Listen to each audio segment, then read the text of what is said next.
जय हिंद साथियों, पुनः ऑनलाइन क्लास में हिंदी साहित्य कल के प्रश्नों के आगे के प्रश्न लेकर के उपस्थित हैं। कल हम लोग प्रश्न नंबर 1 से प्रश्न नंबर 40 तक देख चुके हैं। आज हम लोग 41 से 80 तक की श्रृंखला चलेगी। तो इसमें पहला प्रश्न है, बिहारी निम्न में से किस काल के कवि हैं? तो ये तो रीत काल के कवि हैं।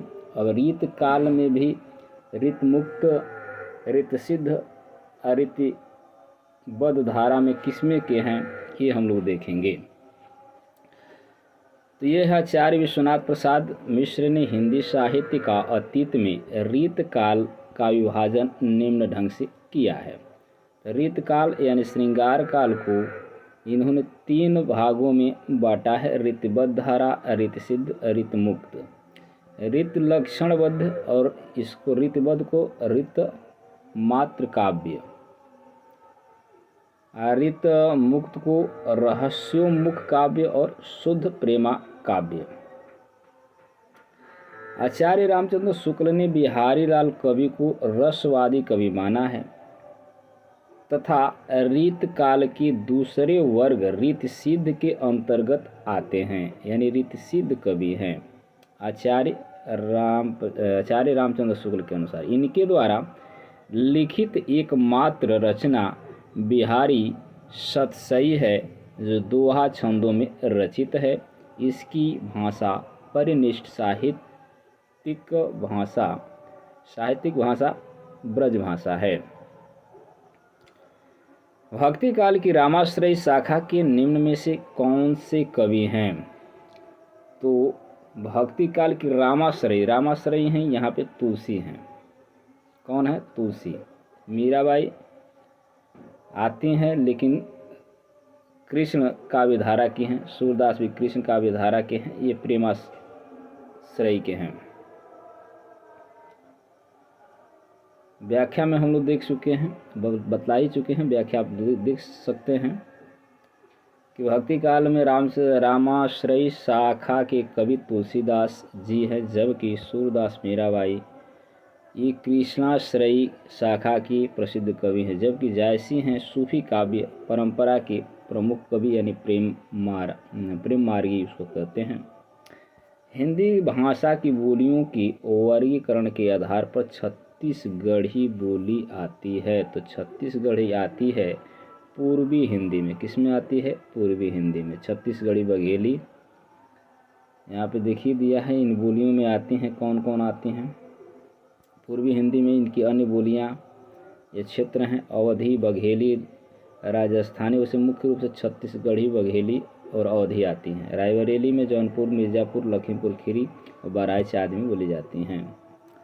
नमक का दरोगा कहानी के लेखक हैं। तो ये हैं आपके प्रेमचंद्र।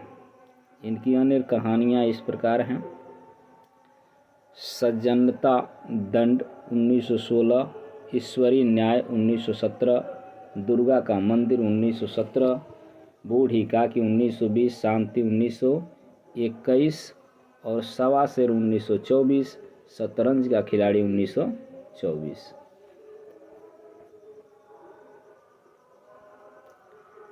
अगला प्रश्न है, उपन्यास और कहानी का मूल अंतर उसका विषय निरूपण है। यानी उपन्यास कहानी में क्या अंतर है? तो विषय निरूपण पर है। श्रृंगार रस का स्थायी भाव। तो श्रृंगार रस का स्थायी भाव क्या होता है? रति होता है। यानी जहाँ नायक नायिका के सौंदर्य या तथा प्रेम संबंधी परिपक्व अवस्था का वर्णन है को श्रृंगार रस कहते हैं। श्रृंगार रस के भेद हैं संयुक्त श्रृंगार और वियोग श्रृंगार। प्रेमचंद्र का एक सशक्त उपन्यास गोदान किस प्रकार का है? राजनैतिक है, धार्मिक है, सामाजिक है, ऐतिहासिक है? तो यह है आपका सामाजिक है। यानी प्रेमचंद्र का जो गोदान है उपन्यास है, सशक्त उपन्यास माने जाते हैं। इनके द्वारा लिखित गोदान उपन्यास हिंदी साहित्य में ही नहीं अपितु उपन्यास जगत के श्रेष्ठतम उपन्यास हैं। गोदान महाकाव्यात्मक बोध का सामाजिक यथार्थवादी उपन्यास है, जिसमें व्यापक तथा फलक को विस्तार से प्रस्तुत किया गया है। सूरदास किस काल के कवि हैं? तो सूरदास आपके भक्ति काल के कवि हैं। इनकी रचनाएं हैं सुरसागर, सुरसरावली, साहित्य लहरी। वियोगी हरि जी का पूर्ण नाम था, तो वियोगी हरि जी का पूर्ण नाम था श्री हरि द्विवेदी। उन्होंने सन्यासी जीवन को अपनाया, जिस कारण इनका नाम वियोगी हरि पड़ा। अवधी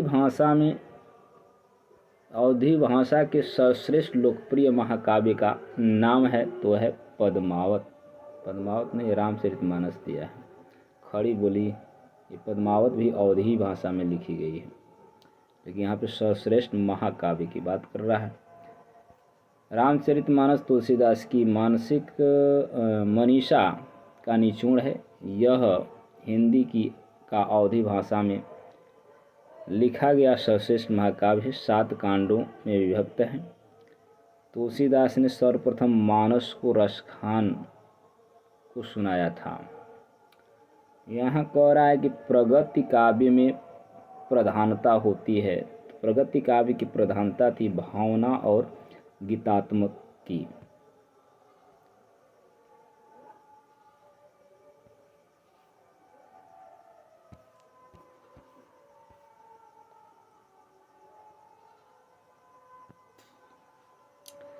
अब यहाँ पे दिया है, व्याख्या दिया है वही कि प्रगति काल काव्य में भावना और गीतात्मक की प्रधानता मूलतः होती है। गेय रचनाओं को प्रगति मुक्तक एवं पाठ्य रचनाओं को पाठ्य पुस्तक कहा जाता है। प्रसाद और निराला को गीत प्रगति मुक्तकों में आए, जबकि बिहारी के दोहे पाठ्य मुक्तक माने जाएंगे, क्योंकि उन्हें पढ़ा जा सकता है, गाया नहीं जा सकता। जायसी के सर्वोत्कृष्ट ग्रंथ का नाम तो पद्मावत है। हिंदी साहित्य के अंतर्गत पद्मावती सूफी परंपरा की प्रसिद्ध काव्य है। इसके रचनाकार मलिक मोहम्मद जायसी पद्मावत में कुल दिया है 57 खंड दिया है, जबकि 57 नहीं 17 होना चाहिए हमको जहाँ तक याद है, फिर भी आप लोग देख लीजिएगा। तथा इसमें नागमती, पद्मावती और रतन सेन की प्रेम कहानियाँ हैं। इसमें साहित्य इतिहास की कल्पना का समावेश किया गया है। काव्यों की भाषा बोलचाल की अवधि का ठेठ रूप है। स्मृति की रेखांकन के रचनाकार हैं तो ये हैं आपकी महादेवी वर्मा का रेखाचित्र है। संस्मरण रेखा चित्र है। इसके अन्य संस्मरणात्मक रेखा चित्र हैं अतीत के चलचित्र 1941, स्मृति की रेखाएं 1943, पथ के साथी और मेरा परिवार 1972। आचार्य महावीर प्रसाद द्विवेदी निम्नांकित में से किस पत्रिका के संपादक थे? तो आचार्य महावीर प्रसाद द्विवेदी द्वारा संपादित पत्रिका का नाम है सरस्वती, जो 1930 में प्रकाश सरस्वती पत्रिका के संपादक बने। सन 1920 तक उनका संपादन करते रहे। आचार्य रामचंद्र शुक्ल निबंध संग्रह का नाम है, तो इनके निबंध संग्रह का नाम है चिंतामणि। चिंतामणि 3 भागों में है। ये 3 सरा भाग का संपादन नामोर सिंह ने किया है। चिंतामणि से पहले विचार विधि नाम से उनकी निबंधों का संकलन 1930 में प्रकाशित हुआ था, जबकि झरना आंसू और कमानी जयशंकर प्रसाद की काव्य कृतियाँ हैं। अब यहाँ दिया है गद्य दिया है, गद्य को देखना है, गद्य के अनुसार ही उत्तर प्रश्न बनेंगे। गद्य पढ़ेंगे तो वीडियो थोड़ा लंबा बन जाएगा, तो इसलिए हम लोग डायरेक्ट प्रश्न पर ही चलते हैं।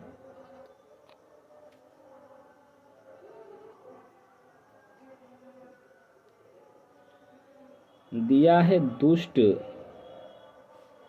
दुष्ट वंदना के पीछे लेखक का उद्देश्य है। तो आपका विकल्प दिया है दुष्टों को थपकी देकर सुलाना, यानी दुष्ट वंदना के पीछे लेखक का उद्देश्य दुष्ट को थपकी देकर सुलाना है। रामचरितमानस एक भक्ति काव्य है, इसमें दुष्ट वंदना का रहस्य है। तो इसमें भी दूसरा है तुलसी का सभी को राममय देखना। उपरोक्त गद्यांश का शीर्षक हो सकता है, तो उपरोक्त गद्यांश का शीर्षक होगा आपका तुलसी का मानवीय दृष्टिकोण, यानी मानव के प्रति क्या सोचते हैं। उसी के अनुसार देवताओं, महापुरुषों, सज्जनों के साथ दुष्टों की वंदना इसलिए सार्थक कही जाएगी कि महाकवि तुलसीदास निर्वरता चाहते हैं।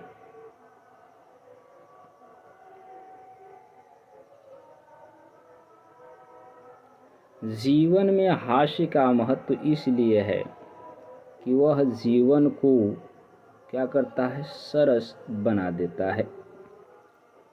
पुनः यहाँ नीचे भी गद्यांश है, थोड़ा इसको पढ़ ही लिया जाता है। भूषण महाराज ने विषय और विशेषता नामक नायक चुनने में बड़ी बुद्धिमत्ता से काम लिया। शिवाजी और छत्रसाल से महानुभावों के पवित्र चरित्रों का वर्णन करने वाले की जितनी प्रशंसा की जाए थोड़ी है। शिवाजी ने एक जमींदार और विजापुरधीश के नौकर के पुत्र होकर चक्रवर्ती राज्य स्थापित करने की इच्छा को पूर्ण सा कर दिया। और छत्रसाल बुंदेल ने जिस समय मुगलों का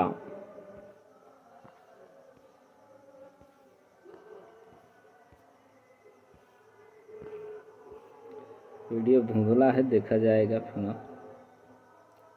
मुगलों का सामना करने का साहस किया, उस समय उसके पास केवल 5 सवार और 25 पैदल थे। इसी सेना से इस महानुभाव ने दिल्ली का सामना करने की हिम्मत की। मरते समय उन्होंने उत्तराधिकारी के लिए 2 करोड़ वार्षिक मुनाफे का स्वतंत्र राज्य छोड़ा। भूषण ग्रंथावली से लिया गया है। अब यहाँ प्रश्न इसके अनुसार अब बनेंगे। कहा गया प्रश्न में कि महाकवि भूषण दरबारी कवि थे, उनके आश्रय राजा का नाम था। तो ऊपर हम लोग पढ़ चुके हैं, यहाँ पे दोनों होंगे, या कि फिर यार यहाँ शिव जी को दिया है, जबकि दोनों के राजाश्रयी कवि थे, छत्रसाल और शिवाजी के। छत्रपति शिवाजी की प्रशस्ति में लिखे गए 2 ग्रंथों का नाम है। तो यहाँ पे आपका है शिवा वावनी और शिवराज भूषण।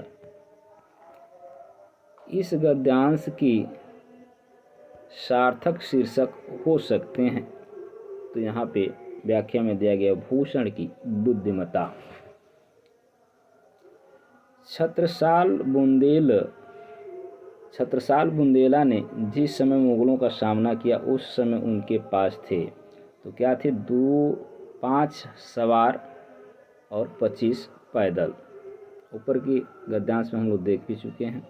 भूषण का प्रिय काव्य रस क्या था, वीर रस था, जबकि ये रीतकालीन कवि भी रहे हैं, लेकिन एकमात्र रचना जो वीर रस में रची गई थी, यहाँ पे पद्य दिया है। लक्ष्मी थी दुर्गा थी वह स्वयं वीरता की अवतार, देख मराठे पुलकित होती उसकी तलवारों के वार, नकली युद्ध व्यूह की रचना, खेलना खूब शिकार, सैन्य धर घेरना दुर्ग तोड़ना, ये थे उनकी प्रिय खिलवाड़। महाराष्ट्र कुल देवी उसकी भी आराध्य भावानी थी, बुंदेले हर बोलों के मुख हमने सुनी कहानी थी, खूब लड़ी मर्दानी वह तो झांसी वाली रानी थी। इस पद्यांश के अनुसार हम लोग प्रश्न को देखेंगे 66 से 70 तक। तो आते हैं हम लोग प्रश्न पर। उपयुक्त पद्यांश का शीर्षक हो सकता है, तो रानी झांसी की रानी, यानी आपका पहला विकल्प सही है। इस कविता की कवित्री का नाम है, तो सुभद्रा कुमारी चौहान है, दूसरा विकल्प। इस कविता में प्रयोग किया गया रस है, तो क्या है, तो वीर रस है। कवित्री की अधिकांश रचनाएं हैं, तो क्या हैं, देशभक्ति पूर्ण। खूब लड़ी मर्दानी वह तो झांसी वाली रानी में मर्दानी का अर्थ क्या बताया गया है, तो पुरुषत्ववान।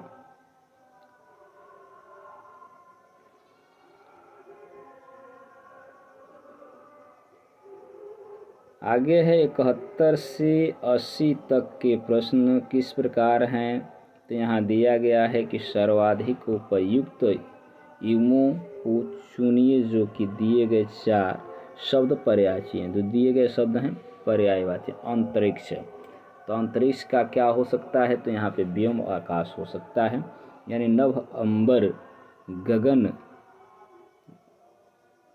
दीव पुष्कर व्योम आसमान आदि आते हैं। यहाँ व्योम और आकाश होंगे अंतरिक्ष का। अम्बुज, अम्बुज का क्या होगा, तो अम्बुज का होगा कमर और शंख, यानी अम्बुज के पर्यायवाची शब्द हैं उत्पल, कुवलय, इंदिवर, पद्य, नलिनी, अरविंद, सरसीज, पंकज, पयोज आदि। खल, खल का क्या होगा, तो खल मतलब दुष्ट भी होता है, तो यहाँ दूसरा भी नीच और दुर्जन भी दिया है। दुष्ट, अधम, पामर, सठ, कुटिल, धूर्त, निशंस।